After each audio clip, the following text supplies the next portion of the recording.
Arizona Territory, 1879. The summer heat hung heavy over the red dust trails of Camp Verde, and by sundown they had her surrounded with torches and shouts. "Get her out! We do not want her here." Perrie Olcott stood her ground even as the mob closed in, heart pounding, her hands clenched tight around the worn handle of her father's old satchel. Inside it, she had a jar of dried herbs, a small Bible, and the last letter from her husband before he died of fever 6 months ago. That and the two small hands clutching her skirt, her children, Susanna and Seth. "She's a witch," someone yelled. "She brought death with her. She's a widow with 2 mouths to feed and hands that know healing," the preacher's wife had whispered just days before. "That scares people more than any hex." Perrie didn't cry when they drove her out, only lifted Susanna onto her hip, took Seth's hand, and walked straight out of town before the last torch touched the ground where her cabin once stood. They walked until the hills turned to stone and stars poured over the sky like snow. Perrie's boots cracked at the seams. Seth asked when they could go home. Perrie said soon, though she felt the lie burn in her throat. By the 3rd day, the canteen was dry. Susanna's cheeks were hot with fever. Perrie wrapped her in the last clean cloth and knelt in the shadow of a mesquite tree, pressing a trembling hand to her daughter's forehead. "I am so sorry," she whispered. A shadow moved across the ground. She stood fast, arms out, shielding the children. The man who stepped forward wore a deer-hide shirt and turquoise beads around his neck. His face was solemn, carved by sun and time. He was tall, taller than any man she had ever seen, and his gaze locked onto hers with a calm that unsettled her. "You should not be here," he said. "We had nowhere else." He looked past her at the children. "You walked through Apache lands. I did not mean to trespass. You came with no weapon. I came with my children and no choice." For a long time he said nothing. Then he nodded once and turned. "Come." She hesitated, but Seth moved first, tugging her skirt. "Mama." So she followed. His name was Haskel Etenay. He was a chief, though he never called himself that. Others did, men who stood when he entered, women who silenced arguments with a glance in his direction. His word carried weight, but he carried it lightly. He spoke little, watched everything, and moved like a man who trusted the earth beneath his feet more than the people around him. He brought them to a quiet hollow between 2 canyons where water trickled through cottonwoods and the wind barely stirred the dust. A small camp sat nestled inside a few families, mostly elders and women who looked at Perrie and her children with cautious eyes. Haskel spoke to them in Apache. Then he turned to Perrie. "You may stay, but you work. You learn. You give what you take." Perrie nodded. "I can heal." He studied her. "Then you heal." That night, she boiled water over a fire and crushed wild willow bark as Susanna slept beside her, cheeks still flushed. Haskel returned without a word, handing her a bundle of flowering leaves. "Yerba Santa," he said, "for fever." Perrie looked up at him. "Thank you." He sat across from her, watching the fire. "You are not like other settlers." Perrie lowered her eyes. "They would say that's why they ran me out." He did not answer. But when she slipped the herb into the water and pressed the warm cloth to Susanna's back, she felt his gaze on her hands, steady, curious. Days passed like dust on the wind. She learned to walk barefoot over stone and listen for snakes in the brush. She learned the names of plants she had only read about in books. The women began to nod to her, speak to her in low tones. An old woman named Nana showed her how to grind mesquite pods into flour. A boy named Dason gave Seth a carved rabbit made from juniper wood. Haskel watched all this from a quiet distance, but he always returned at night, sitting by her fire, speaking little. One evening, after she had finished tending a boy's infected leg, she sat on the rocks beside him, wiping her hands. "Why did you help me?" she asked. He looked into the fire. "You were alone. Many people are alone. You still stood." She turned to him, surprised. "You saw. I was returning from the mountains. I saw them chase you. Heard your boy cry." She swallowed hard. "I thought no one did. I did." The fire crackled between them. Seth and Susanna slept nearby, curled under a buffalo hide. Perrie hugged her knees, silent for a while. I lost everything, she said quietly. My husband, our land, the life we built. You did not lose your children. She nodded, and her voice cracked. No, I still have them. He didn't speak again, but he reached across the fire and handed her a small carved pendant to bear. For strength. Her fingers closed around it. Thank you. Weeks turned into a season. Susanna's cheeks filled out again. Seth learned to fish in the stream. Perrie healed a foot crushed by a horse, delivered a baby in the dark of night, and stitched a wound from a jagged arrow after a scouting party returned bloodied. Haskel began to stay longer by her fire, sometimes bringing food, sometimes only sitting beside her in silence. One night, after a storm had passed and the earth smelled of wet sage, he reached out and brushed a curl from her forehead. You look tired, he said. It is a good tired. He nodded. Then, quietly, you have brought peace here. She looked at him. I thought I was just surviving. You gave my people healing. And you gave me something else. What? Someone to trust. She did not answer, but when he stood to leave, she touched his hand. Stay. He looked down at her, eyes searching. Are you sure? She nodded. I feel safe when you are near. He sat again, closer this time. His shoulder brushed hers. She leaned into him and he did not move away. They stayed like that until the fire burned low and the stars blinked through the clouds. And for the first time in a long time, Perrie felt wanted. Not for what she could offer or what people feared, but for who she was, sitting quietly beside a man who had seen her at her lowest and never looked away. By late autumn, the days shortened and the canyon light took on a deeper gold.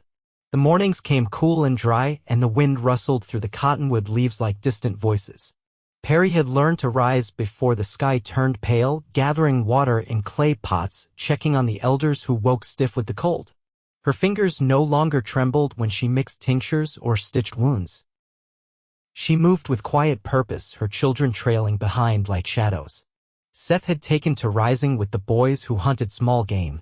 He didn't speak much about what he saw, but he returned each evening with dirt on his face and a pride he didn't yet know how to hide. Susanna spent her afternoons with a girl named Tesha who showed her how to thread beads and braid plant fibers into rope. Perrie watched them from the shade, her heart fuller than it had been in years. Haskel had been gone nearly a week. He went west, Dason had told her, shrugging as though it were nothing. To speak with those who watched the borders. She tried not to worry. He had said nothing before leaving, only looked at her a moment longer than usual before disappearing into the hills at dawn. She told herself that silence didn't mean distance. Still, she missed his presence, how he listened without interrupting, how he noticed things others passed over. She missed the steadiness he brought with him, like a fire that never smoked too high but never went out. She was tending a twisted ankle when she heard the low whistle that always came before his return. She looked up, fingers pausing mid-rap. He came down the slope on horseback, his face unreadable. Are you hurt? She asked, rising. No, she waited, but he said nothing else until they were walking back toward the camp center. You left without a word. I had no time. You always have time for a word. He stopped then, hand resting on the satchel slung across his chest. I did not want to say what I could not promise. She narrowed her eyes. What does that mean? There are rumors, he said low, of soldiers moving through the southern range. They say they're scouting for new posts and settlers. Many. Perrie folded her arms. That's not surprising. It is when they come this far north. She fell silent. The memory of torchlight still lived in her bones. He watched her. If they come, I'll protect this place. She met his gaze. And if they don't listen? His jaw tightened. Then I'll make them hear. That night she didn't sit by the fire. Instead, she walked beyond the last tent, through the brittle grass and toward the stream. The sky stretched wide above her, stars sharp and close. She crouched by the water and dipped her hands in, letting the cold bite her skin. It steadied her. A branch shifted behind her, soft but deliberate. I'm not in danger, she said without turning. I didn't think you were. He stepped beside her, quiet as always. The moonlight lit the strong line of his cheek, the weathered leather across his shoulder. I don't know how to keep them safe if more come, she said, voice low. I couldn't before. You are not the same woman who left that town. She looked up at him. And who am I now? You stand with your back straight. You speak like someone whose words carry weight. You are not afraid of silence. She held his gaze, searching his face. What did you see, out west? People who lost land, who lost kin. Some gave up, some turned cruel, some wait in fear. And you, I came back to you. The quiet between them stretched, not uncomfortable, but thick with meaning. She stood, close enough now to see the faint scar beneath his eye. I don't know what happens next, she said. He nodded. But you know where you'll be when it does. She didn't answer with words. She reached out and placed her hand over his. The calluses met hers like puzzle pieces. His fingers curled around hers gently, steadily. Back at the camp, Susanna stirred in her sleep. Perrie could hear the soft sound of Tesha's mother humming a lullaby. The wind carried the scent of juniper and ash. I want to stay, Perrie said. You already have. This time, when he walked beside her, he did not keep his distance. And when they reached her tent, he paused, still holding her hand. Tomorrow, he said, I will take you to my father's stone. It is time you saw more of where I come from. She nodded, heart steady. I'd like that. He let go of her hand slowly, as if he didn't want to forget the shape of it. And for the first time, she didn't feel like she was borrowing a place in the world. She felt like she was building one. They set out before sunrise, long before the camp stirred. Haskel led on foot, the path winding through narrow shelves of shale and dry brush that tugged at Perrie's skirt. The children remained behind with Tesha's aunt, who had offered to watch them without being asked. Perrie hadn't needed to explain why the journey mattered. Some things were understood without words. They climbed for hours, the sun rising hard and white behind them. The only sound was the grit beneath their boots and the distant call of a canyon wren. Perrie carried water and a strip of dried venison in a cloth pouch. The land grew steeper, more bare, until finally Haskel paused beside a high ridge and pointed to a stone shelf jutting out against the sky. There, he said, my father rests beneath that cedar. She followed him up the last incline, her breath shallow from the climb. The cedar was bent from wind, its roots gripping the stone like fingers. Beneath it, small rocks had been arranged in a tight circle. A single feather, dulled by time, had been pressed into the topmost stone. Haskel knelt without ceremony, brushing wind-blown needles aside. Perrie stood a short distance back, unsure. He was a quiet man, Haskel said, not looking at her. Even when I was a boy, I never heard him raise his voice. But when he stood, people listened. What was his name? Taza. She stepped closer. What would he have thought of me? He would have waited to see how you treated the land, how you listened. Then he would have invited you to sit. Perrie lowered herself slowly beside him. That sounds like someone I would have liked. He didn't trust easily, but he didn't carry hate. Not even after his brother was taken during the raids. Perrie didn't ask what had happened. She didn't need to. The grief in his voice had edges worn smooth with time, not sharper for being kept inside. I never knew what to say when people died, she said after a while. Back home, they'd bring food and say things about God's will. I used to say them too, until I stopped believing they helped. He nodded once. Words are often too loud for mourning. They sat in silence after that. The wind shifted, carrying with it the clean scent of stone and cedar sap. Haskel reached into his satchel and pulled out a strip of bark, laying it gently on the stones. He used to chew this when he was thinking. It helps with the stomach, but I think he liked the taste more than anything. Perrie offered the dried meat from her pouch. Haskel took it, broke it in half, and set a piece beside the bark. When the sun passed its highest point, they began their descent. Perrie's knees ached by the time they reached the lower trail, but she didn't complain. Haskel glanced over at her as they walked. You didn't ask why I brought you. I figured you would say when you were ready. I wanted you to see where I come from. Not the camp. Not the fire. This. She looked at the ridge behind them, its sharp edge fading against the sky. I'm glad you did. He adjusted the strap across his chest, then added, I used to come here alone. Until now. They spoke no more until they reached the clearing where the path split. Perrie paused, brushing dust from her skirt. I never had a place that felt like mine, she said. Not really. Not even when I was married. It always felt like I was borrowing something that didn't quite fit.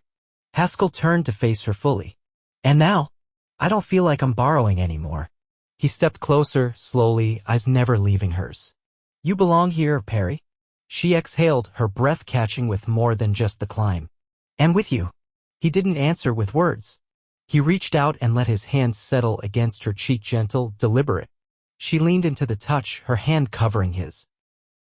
His forehead came to rest against hers, and the wind moved softly around them like it had been waiting for that moment. When they returned to camp, Tesh's aunt was weaving by the fire, and the children were asleep beneath a cotton blanket. Perrie knelt beside them, brushing a loose curl from Susanna's brow. Seth stirred but didn't wake. Later that night, Haskel came to her tent. He didn't enter, only stood at the edge of the lamp's glow. Tomorrow, he said, we begin preparing for winter. Perrie stepped out, folding her arms against the cooling air. What do you need from me? Everything you've been. She smiled, not out of habit, but from something stronger, steadier. Then you'll have it. He looked at her for a long moment, then reached for her hand and brought it to his chest.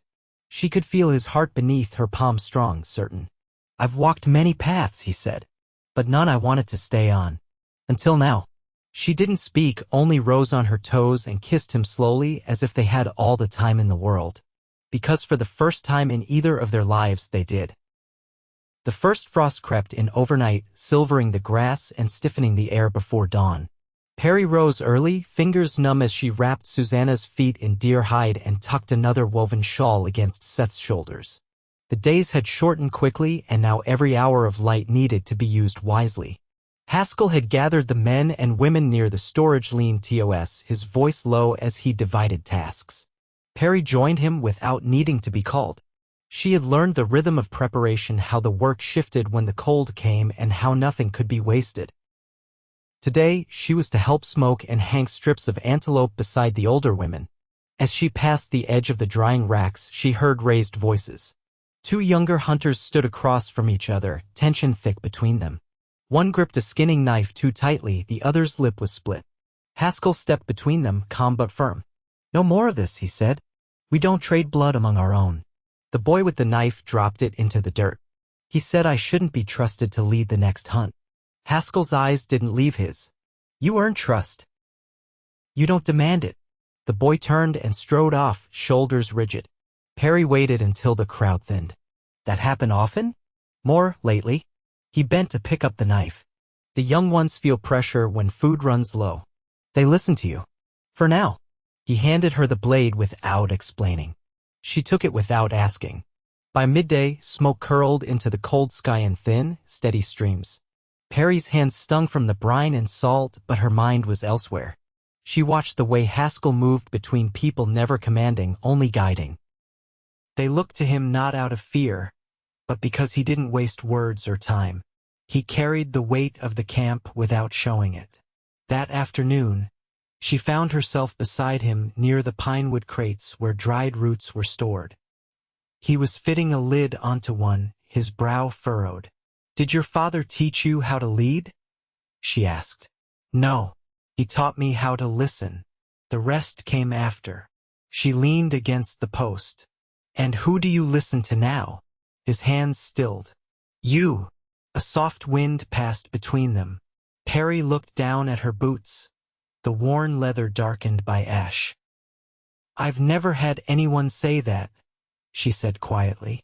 I don't say what I don't mean. Later that evening, as stars blinked into the sky, Haskel brought her a bundle wrapped in rabbit hide. He didn't explain it, only placed it in her hands and stepped back. She unwrapped it slowly. Inside was a pair of gloves, stitched from buckskin, the seams reinforced with sinew. The fingers were narrow, made to fit her hands exactly.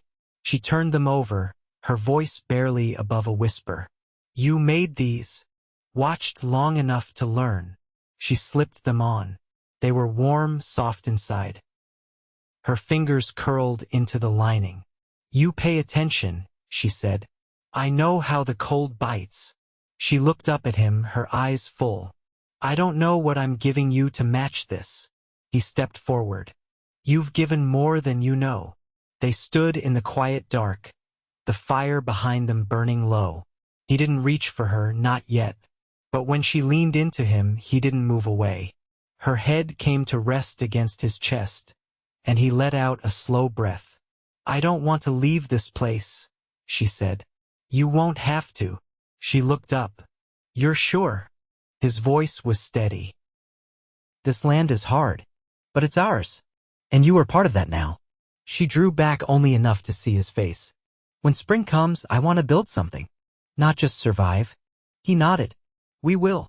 That night, she slept with the gloves beside her, folded beneath her shawl.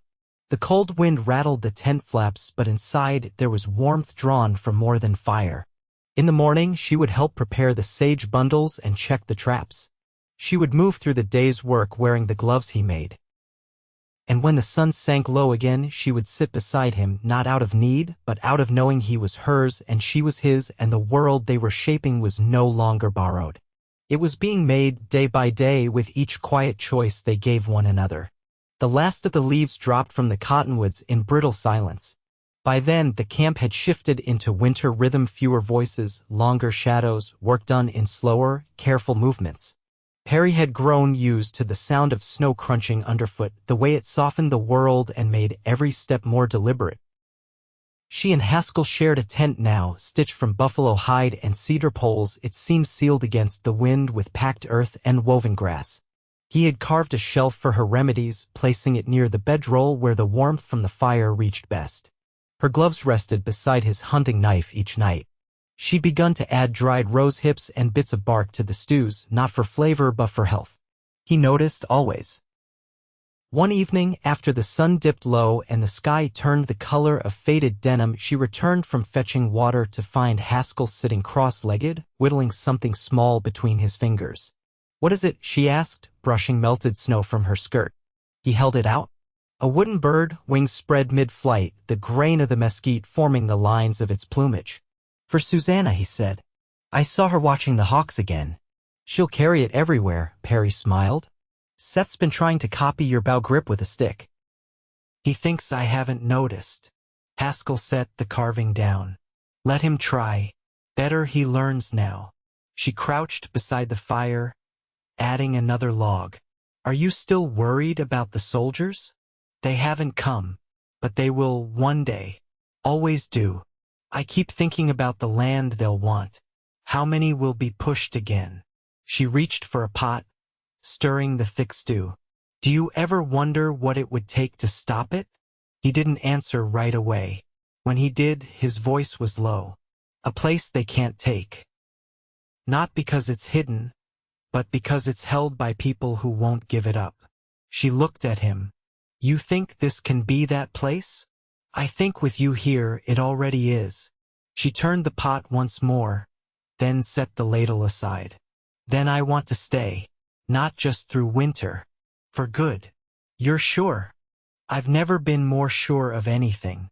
You were the first person to see me without asking me to explain myself. I didn't know I needed that until you did it. He moved closer, hands warm from the fire. You made something here. Not just medicine, not just work.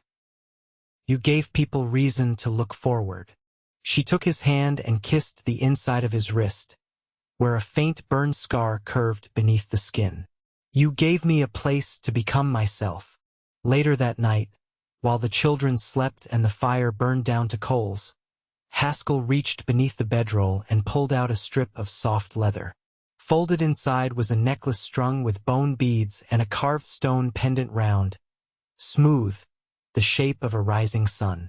It belonged to my mother, he said. She wore it when she married my father. Perrie touched it gently.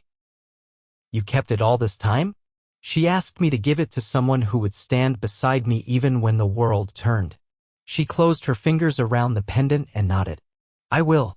The next morning, the camp woke to the sound of snow sliding from the trees. Everything had gone white and still, but inside the tent, the warmth held. Haskel stepped out first, brushing off the path and checking the traps. Perrie brewed something strong for the elders, something to keep their lungs clear in the deep cold. She tied her hair back with a strip of cloth dyed in burnt pine and sage, a gift from one of the women whose child she had delivered weeks earlier. By noon, Seth was helping haul firewood, and Susanna carried the bird carving tucked in her shawl. Haskel returned with 3 rabbits and a smile she hadn't seen on his face before, easy, unguarded. That night, after supper was shared and the children curled beneath their covers, Perrie stepped out of the tent and looked up at the stars. They burned steady and bright, the way they always had, but tonight, they looked closer. Haskel joined her, his arms slipping around her waist. Do you think they'll remember us? She asked. Who? Years from now. The children. The ones who come after. He thought for a moment. They'll remember that we stayed. That we loved this place enough to fight for it. That we loved each other enough to share it. She leaned her head against his shoulder. Then that's enough. They stood like that until the cold bit at their cheeks and the fire inside called them home.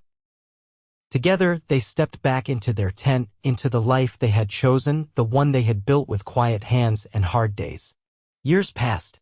The camp grew. New families arrived, some with stories of loss, some with skills to offer. Perrie became the one others came to when a birth went long or a wound turned red. She taught what she knew, never hoarding knowledge. Her shelves grew crowded with jars labeled in 2 languages. Haskel aged with the same dignity he had always carried. His hair grayed, his hands stayed strong. He became a grandfather before his knees began to ache, and even then, he split wood when he thought no one was watching. Seth learned to track before he could shave, and when he finally left to scout new hunting routes, he carried one of Haskel's carved birds in his pouch. Susanna grew quiet and bright, her hands quick with thread and dye, her laughter rare but full, and Perrie never left, not once. She lived each season beside the man who had shown her what it meant to be seen, to be chosen, to be loved without condition. They were buried side by side beneath the cedar tree long after the last of the old winters came. Their children planted sage around the stones. Their grandchildren gathered there each spring. And in that canyon where the wind whispered through cottonwood leaves and the fires burned warm from one generation to the next, their story never faded. It lingered in the hands that healed, in the quiet strength of those who stayed, and in the wide, open sky that had once watched 2 hearts find their way home.